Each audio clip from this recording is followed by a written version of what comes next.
In problem 3, we're once again looking at a derivative, and we're given an additional piece of information that f of 20 is equal to 100. Let's observe the things that we always observe when we're looking at a derivative. So in this case, we see that the derivative is positive on the interval from 0 to 50, and so capital F will be increasing on the interval from 0 to 50.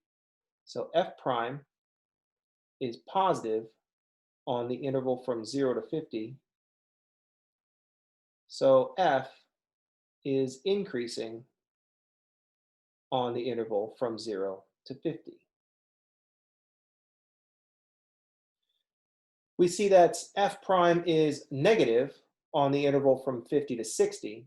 So f is decreasing on the interval from 0 to 60. So f prime is negative on the interval from 50 to 60. So capital F is decreasing on the interval from 50 to 60. These intervals of increase and decrease do not include the when x is 50, because we see that f prime of x equals 0 at 50. So f prime of 50 is equal to 0, so f is flat there. And since f is changing from increasing to decreasing at 50, f has a local max at x equals 50. So f prime of 50 is equal to 0, so f is flat. And since f changes from increasing to decreasing, so since f changes direction, f is at a local maximum.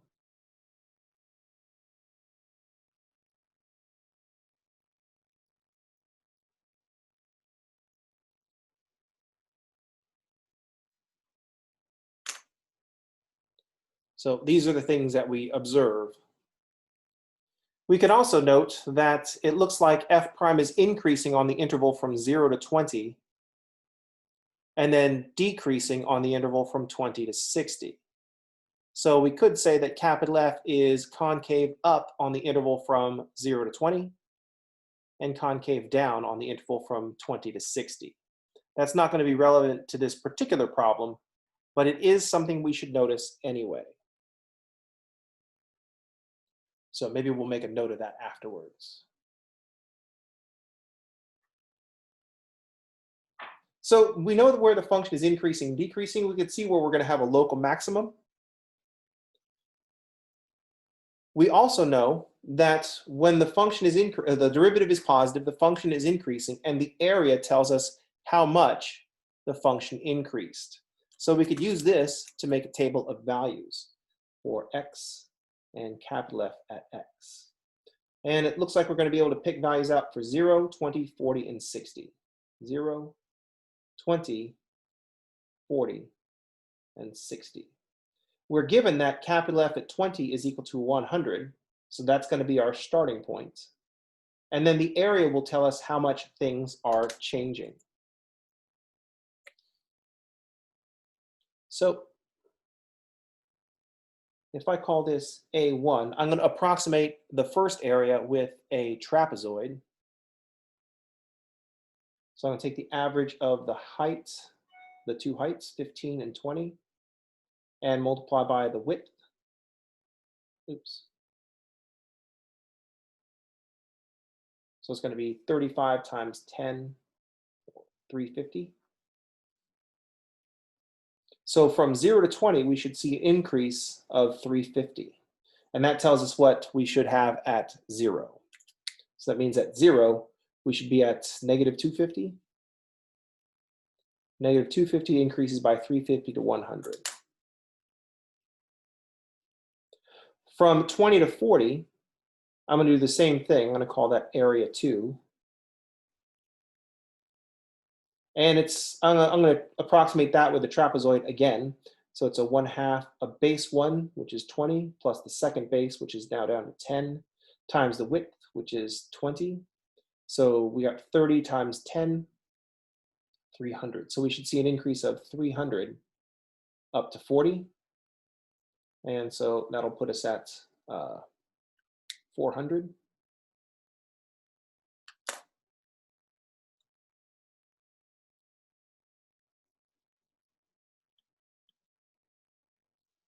And then say from 40 to 50, I'll call that A3.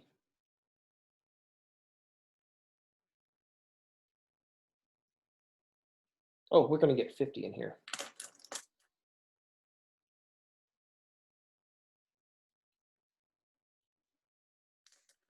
From 40 to 50, we're still increasing. And this is just going to be a triangle. So take 1/2 the base. So 40 to 50. So 1/2 the base, which is 10, times the height, which is also 10. So that's going to be another 50. So we should see another increase of 50. And that puts us at 450. And then finally, we have another triangle down here, which I'll call A4. And A4 is just another triangle. And it's the same as A3. 1/2 the base times the height is 50. But in this case, since the function is decreasing on the interval from 50 to 60, we'll see a decrease. And this one is below the x-axis. So at 60, we'll be back at 400. So now we have an idea of what this function looks like. We have the values at 0, 20, 40, 50, and 60. I should probably read what the question is asking. Estimate the maximum value attained by f. We know that happens when x is equal to 50, because we can see the function changing, the derivative going from positive to negative. And so we'll see the function going from increasing to decreasing. And at 50, the value of the function is 450.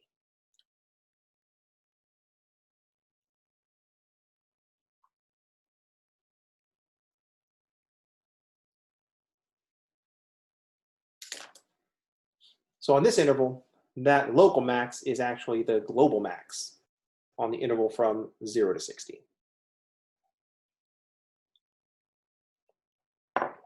The negative 250 comes from where we must have started if we ended up at 100 after increasing by 350. The 350 is the area from 0 to 20 under the derivative.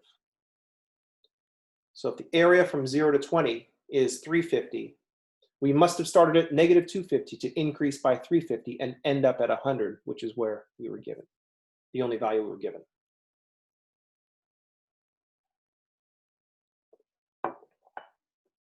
Based on this picture, although we did not have to make this observation, we could note that f prime is increasing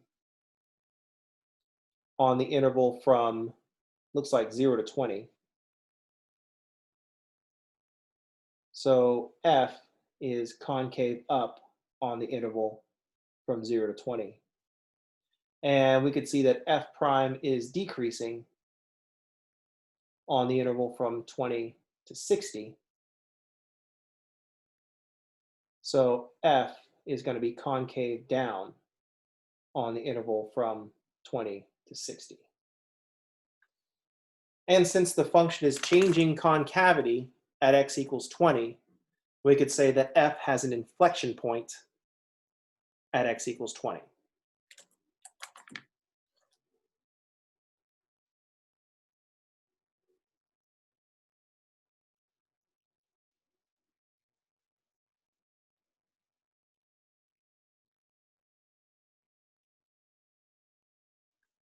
That would be like what's going on in between. We didn't need to make that observation for this particular function, but we should observe everything that we possibly can. Any questions?